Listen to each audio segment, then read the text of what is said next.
Hello, I'm here with Catherine from Kiss Me Deadly, and she's going to tell us a little bit about her company and what you do. Okay, we've been going for about 3 to 4 years now. Kind of started out part-time and now it's a full-time thing. We do vintage inspired lingerie, but very much with a modern twist. Very stretchy fabrics, we like lots of stretch. And we like to be able to eat a meal and bend over in everything that we do, because occasionally you need to do those things. Occasionally, quite often, yeah. Quite often. We also like to be able to run for the bus or get up a flight of stairs without our stockings falling down around our ankles. So everything we do has suspender things that go with it, and they all have 6 metal clips on, because metal clips are the key to actually getting your stockings to stay on. We do, I'm kind of crazy in trade show standards. I've arranged things by colour, which Perfect. is completely the wrong way to do it, because everybody goes, I don't understand what's new and what's old, and that's it. When you're in fashion, it's very important to do what's new. I don't care, I like things arranged by colour. And as you can probably tell from the display, I also like my stockings to match my underwear. Perfect. So we do a lot of work with Servan, who are a French brand, so that we can get our pink things to go with their pink stockings, and our ivory things to go with our ivory stockings, and our blue things to go with our blue stockings. Oh, aren't they fabulous? Which, yeah, I'm a little bit insane in that respect. We also don't do collections. What we do is we have our photographs go in themes. So we have like a film noir theme, because obviously Kiss Me Deadly is a film noir, and that's for our permanent range, which we make in the UK, which is all girdles and suspender belts. And then our seasons, we actually release kind of steadily over time, so there's always something new to come and look at us for, something new, interesting and shiny. And all of those things that come out each month are limited edition instead. So if you see them and you like them, I would generally say don't wait 6 months and then go, why are they not here anymore? Because people do that all the time. Yeah. This season, we're currently on a war posters theme. I had one person complain to me that why were we making a comment on the war? It's not a comment on the war, it's a comment about the changing roles of women over time. Because can you actually believe that our government seriously thought in the 1940s that they needed to do a poster to remind people that women are intelligent enough that they could also be spies? Even the good-looking ones. You should watch out for those good-looking women. They could be hiding a brain. Oh my god, it's dangerous stuff. So next season we're doing 7 Deadly Sins, and you'll start to see those pictures come out fairly shortly. Oh, fantastic. And we like anything that gives us an excuse to have weapons. We're quite into our weapons, and generally being a bit scary, which again, I don't know anybody else that thinks lingerie should go with being scary, but we do. So we're probably doing spies for autumn winter, I think. How exciting.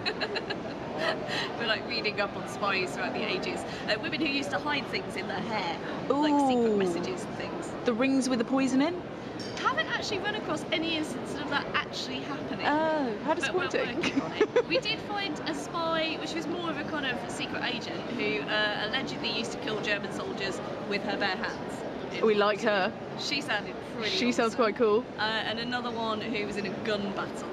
Yeah, you got to make sure your girdle's stretchy, haven't you, really, for that sort of thing? Absolutely. And you know, ironically, the thing is that she probably was wearing a girdle, because during the war was when bras really took off, because when you joined any of the army type stuff, you got given 2 of them as part of your uniform. Oh, black and white? I don't think they were black and white, I think they were that kind of weird beigey, peachy colour. Oh, yes. Yeah. The Triumph nude. Yeah. Yes. Yeah, but I hate the word nude. I'm opposed to it. Yes, I can. Particularly because I'm at the ivory end of nude, and then there's other people we work with who are at the ebony end of nude, and those two are completely different colours. So, yes. Quite. So, you didn't start off a career in designing. No. So, how did you go? I was a psychologist. Yes. I left university with a psychology degree, and I worked in mental health for about 8 years doing different things. Including in eating disorders, which obviously is a brilliant thing to have done if you're then working in fashion. Yes. And accidentally got into this by being involved with somebody who was involved with a stockings retailer and ending up doing some work for them, and it kind of bloomed. Yeah. And at the same time, I developed a thing called ME, or chronic fatigue syndrome, which you may or may not have heard of. But it makes it almost impossible to do a sensible job, and I can't honestly say that any job in mental health is what you'd call sensible. The minute you get remotely senior in it, you basically need to be on call almost all the time. and you need to be available regularly for people. So it wasn't really feasible for me to continue down that road. And since this is actually working and people seem to like it, I'm doing this now instead. That's good. So you where's your biggest market? Is it the UK or? It's still at the UK at the moment, but more and more it's tending to be Europe. We're doing a lot more export over the last year, which I think is partly because the currency stuff means that we look a lot more attractive in the Europe at the moment, and partly because we've been doing Paris for about 3 years, so trade shows are a great way to build your markets. Yeah. And partly because the UK market isn't that great because of the recession and the tax increases and all the rest of it. Do you see the US taking up more of this vintage look? The US are definitely very interested, but the problem for us is that because I am actually much more ill than you would imagine from speaking to me, there's no way that I can get on a 12-hour flight, do a trade show with 12-hour days and come back again and be in any sort of a fit state to speak. So at the moment we're looking for an American agent because that is what we would need to get into America. Yeah.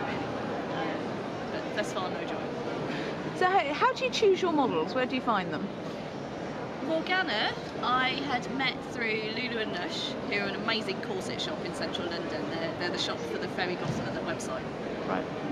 So I knew her personally.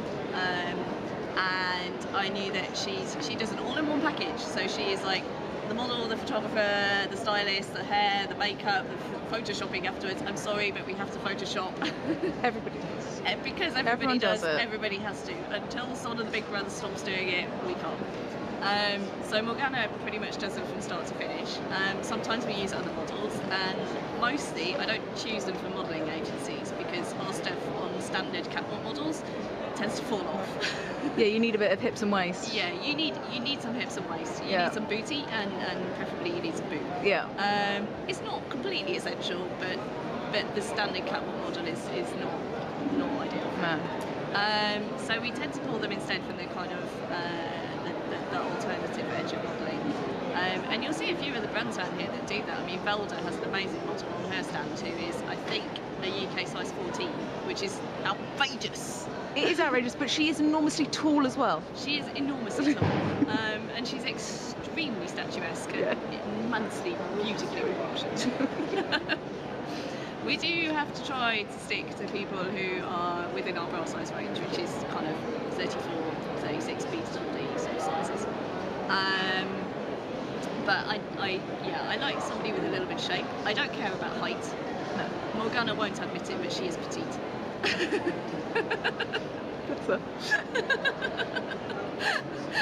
We can't put her in a photo next to a normal one. Got a micro model. A micro model, but she is just fabulous and amazing, and I love working with her basically. That's my thing.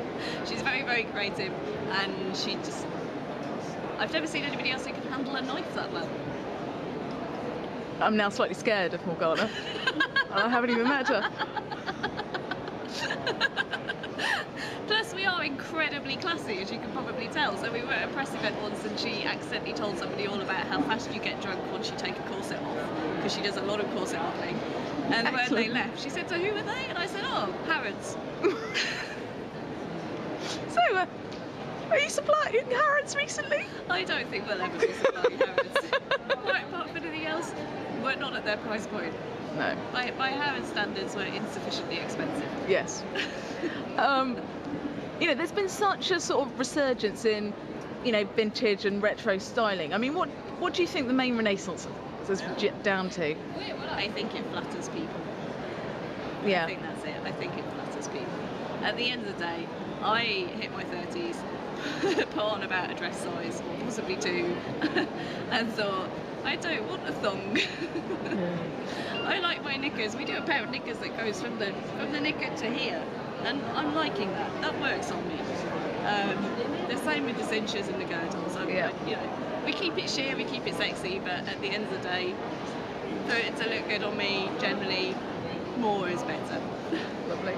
Well, Catherine, thank you very much for chatting with us. It's been a pleasure, my dear.